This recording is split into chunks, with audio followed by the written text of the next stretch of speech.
Hello and welcome to the transcription explanation of this design. It was done using Loren Sherman script, which uses a combination of dots and lines on these 4 different consonant stems.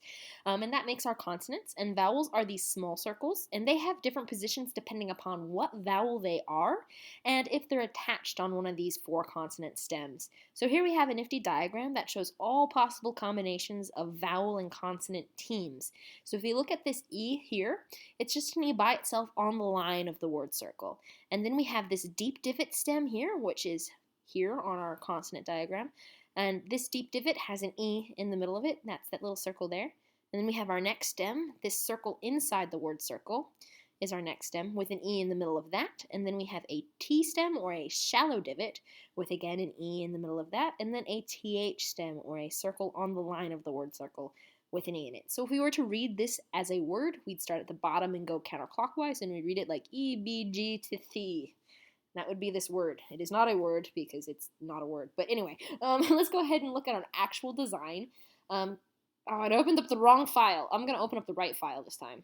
Okay, we're going to open up this file because it has the A there. Okay, I'm not even going to re-record this one. We're going to just go with this. So here we have our A here, which is attached to the M. So you read bottom counterclockwise, and if there's a vowel consonant team, you read the consonant first and then the vowel. So I kind of spoiled what these are already. But anyway, here we have the bottom of the word circle, and we have our first letter here because it's the consonant. And it's that circle inside the word circle. And on it, we have 1, 2, 3 lines ending on it, and this line passes through it. Lines that pass through do not count. Only lines that end on the stem count. So this thin one that curves inward counts.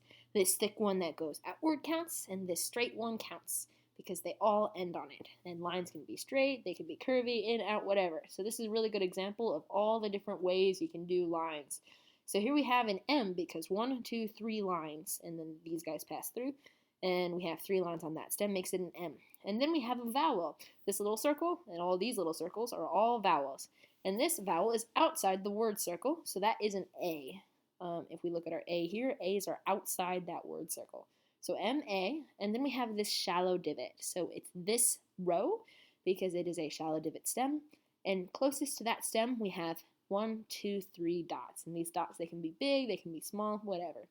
But because they're closest to this stem, they count for it.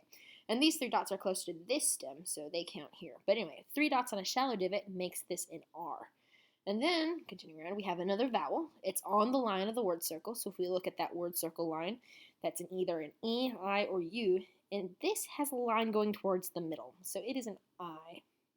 So if we look at our I's, they all have lines going towards the middle, whereas U's have lines going outwards. So there's our I. And then we have our last little letter here. It is another little vowel, and it is inside the word circle. So word circle line, O's are inside of it. So that is our last letter, and our first word is Mario. And these are all just lines coming from that M. So here's our next word circle. And it's kind of hard to tell what is the word circle and what is just lines, but if we follow a line pretending it's a word circle and it kind of stops on something, it's not the word circle. It's just a line or something.